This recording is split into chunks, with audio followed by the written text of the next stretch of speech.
So let me get right into it. I've done my pleasantries and hopefully you all heard that. So let me go straight into my presentation. And just to reiterate, I'm doing an overview, a high level view of where we are in the Bahamas in terms of COVID, given that Kerry spoke about the islands, the experiences you can have on the islands, and that Joe spoke so eloquently about yachting specifically and boating. And so this is a high level view that I want to share with you. And so I want to begin by saying that many of you know firsthand the dual crises that our country is currently experiencing. On the one hand, we have the COVID-19 pandemic and the reality of moving out of our second national lockdown into a changed world and a new normal that requires consistent action to protect health and safety in the continuing presence of COVID-19. And on the other hand, the great global lockdown literally brought the world to a standstill for 3 months, and a new global recession is now upon us. And many people have already felt the sting of lost livelihoods and the hardships that can bring. Public resources were and continue to be stretched to the breaking point as governments around the world undertook extensive mitigation efforts to assist vulnerable persons and businesses. This is being compounded in the Bahamas as we are now in a second lockdown to help curb the rise of COVID-19 once again within our country. So even though we now know that COVID will likely be with us for a long time to come, countries the world over realize that despite the risk, it is necessary and important. It is necessary and important to restart their economies and get their people back to work in order to salvage national revenues and quality of life for the many. For the Bahamas, this means getting back to the business of tourism as soon as practicable, in order to start to alleviate the suffering of the many Bahamians who depend upon the industry directly and indirectly. Some of you would know that 2019 was a banner year for Bahamian tourism. The destination welcomed 7.25 million visitors, an increase of 9.4% over 2018. In fact, both stopover arrivals and total visitor arrivals to the Bahamas has trended upwards since 2009, with 2019 being our best year ever at 1.798 million stopovers, a 9.8% increase over 2018, despite the effects of Hurricane Dorian, which impacted 2 of our islands during the latter part of the year. However, in the first quarter of 2020, as COVID began to take hold, stopover arrivals to the Bahamas fell by 33%, reflecting declines across all islands compared to the same period in 2019.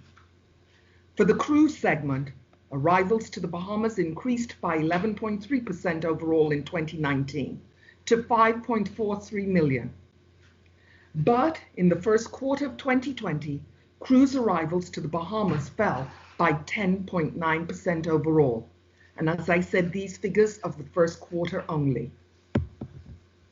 We were so pleased when the Bahamas closed its borders to incoming international passenger travel in mid-March, and the UNWTO reports that by the end of March, 181 destinations worldwide had introduced COVID-19 related travel restrictions, increasing to 212 destinations, or 100% of all destinations by the 20th of April. The CLIA, that's the Cruise Lines International Association, introduced a voluntary suspension of cruise operations in mid-March, which is now continuing through to October. As a result, our declining first quarter tourism performance was followed by essentially zero travel in the second quarter, pretty much a global phenomenon, with a significant reduction in tourism receipts and GDP.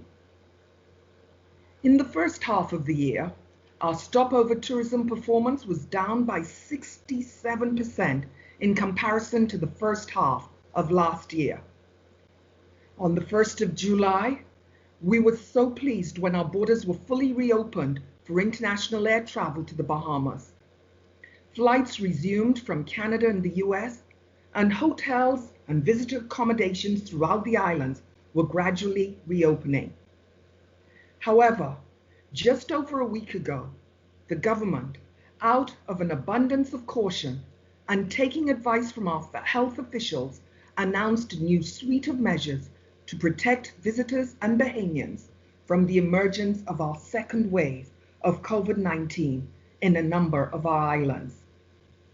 The measures that were already in place included the submission of a health visa application with a COVID-19 negative RT-PCR test and a 14-day, and now added to that has been a 14-day quarantine. I'm so pleased that Joe clarified that quarantine means that you can quarantine in your hotel, in your home, or in the case of yachters, even on your yacht. Of course, our borders opened for boaters, yachters, and private aviation on the 15th of June. And just to stress, they continue to remain open for this segment, as we recognized from the outset that the Bahamas was well suited for these smaller niche markets and that it presented a win-win situation for our boaters and for Bahamians too. Despite our obvious setbacks, the strong tourism rebound experienced after previous global crises, including other pandemics, along with the current market intelligence, gives good reason to expect the full recovery of travel and tourism over time, once all of the necessary COVID-related health and safety protocols are in place and global travel restrictions are fully lifted. It is acknowledged that low levels of demand will be experienced at first when tourism reopens due to the perception of travel as a risk, but travel demand and airlift are expected to normalize over time. And so we know the health and economic recovery of key source markets themselves for us, especially in North America and Europe, is still critical to the full recovery of tourism in the Bahamas, as some of these countries are also struggling to manage their outbreaks.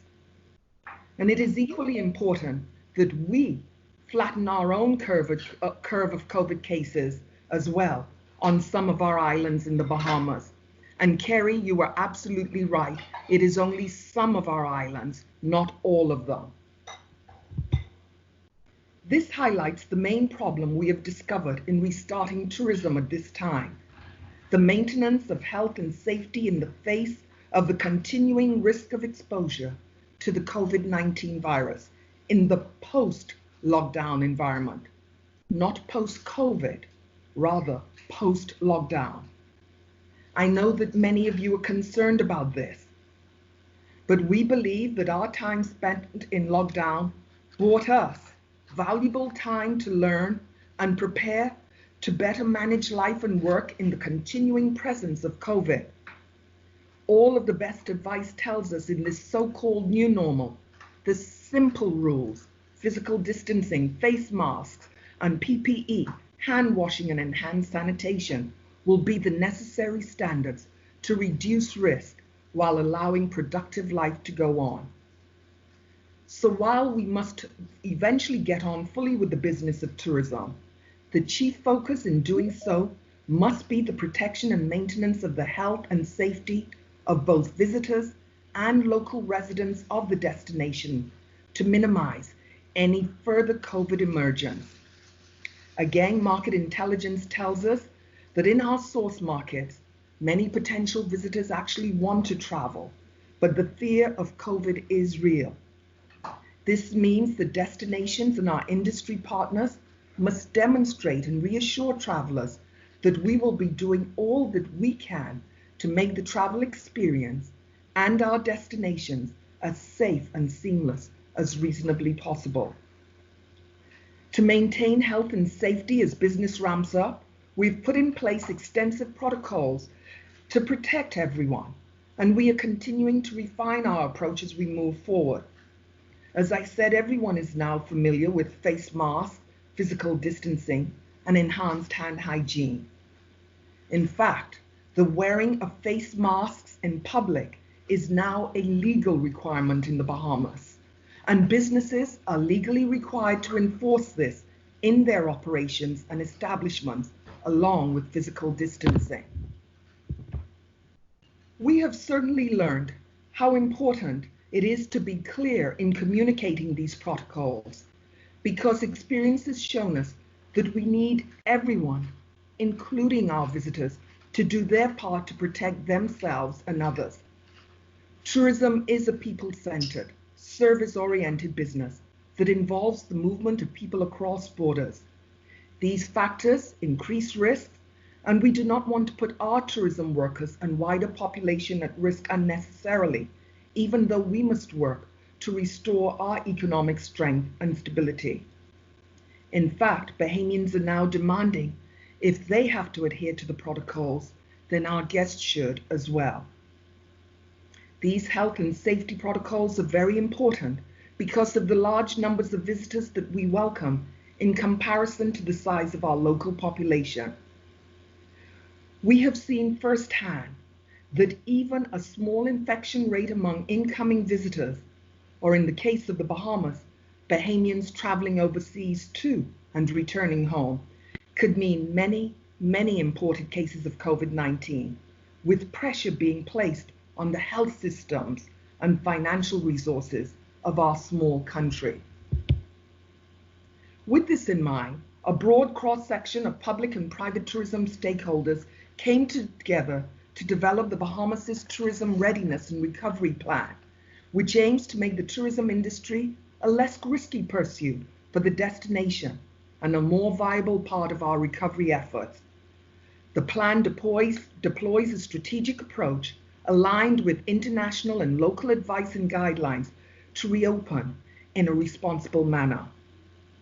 In order to protect both visitors and tourism workers, this plan provides extensive protocols for the maintenance of health and safety in the operation of air and seaports and marinas, hotels, excursions and tours, just to name a few.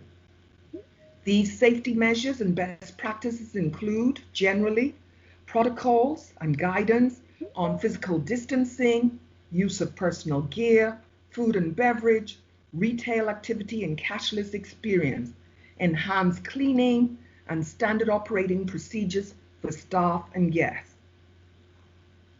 These are just a few examples of some of the new procedures that will be implemented and enforced to support the maintenance of health and safety in tourism.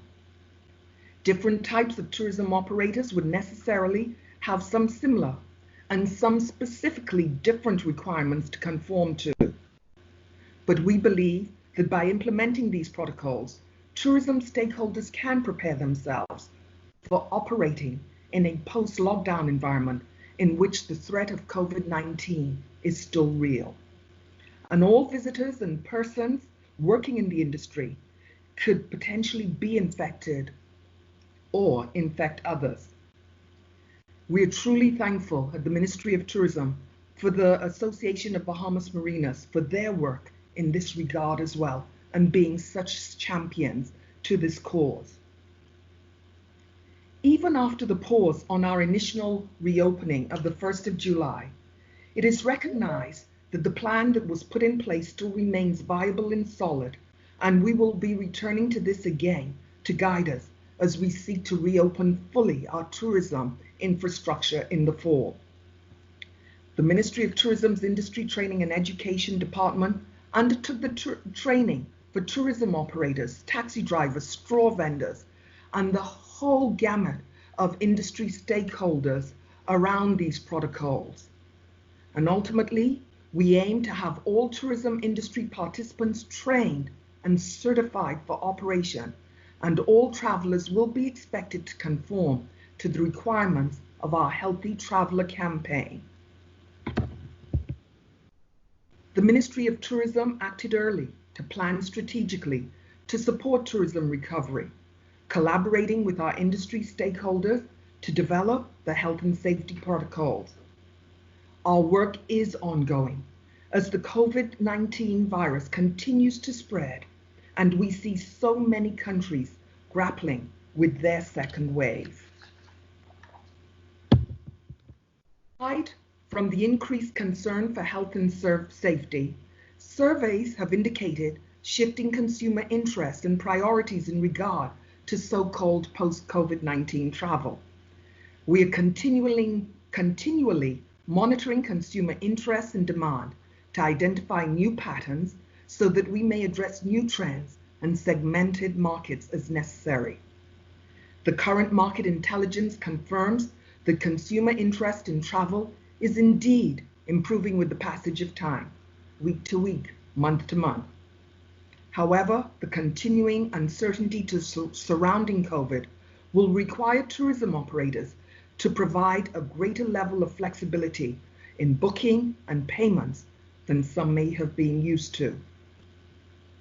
Travelers are also looking to avoid crowded destinations and heavily trafficked areas in favor of lower density locations, small group tours, rural adventure tourism. They're looking for safety, peace of mind, and fun experiences as they travel with family and friends closer to home. Therefore, traveler interest in relaxation and beach vacations, dining and culture, and outdoor activities remain strong. It is for this reason that we are thankful that we are able to cater to the yachting market. You are important to us, and we are confident that we can offer the experience that many of you are seeking.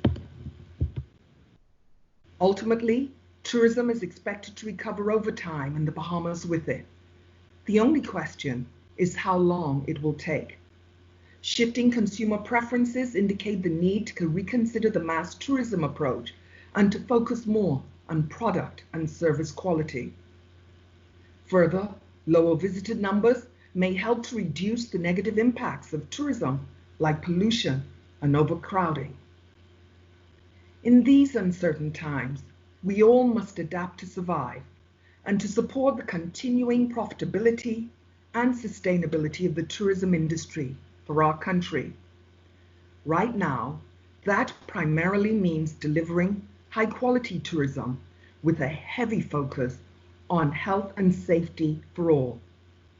And in closing, as Joe said, and just so that everyone is clear, boaters and yachters are definitely welcome to enter the Bahamas. We have 700 islands and over 2,000 keys, many of which are uninhabited. What Joe did not speak about was that quarantine could take place on one of our uninhabited islands or on an island with a population center of less than 25, so you can continue to have the experience that you had looked for and are still looking forward to. I thank you once again for your time, for being here, and please check our website, www.bahamas.com, tourism travel updates or tourism reopening. Thank you all once again for your time.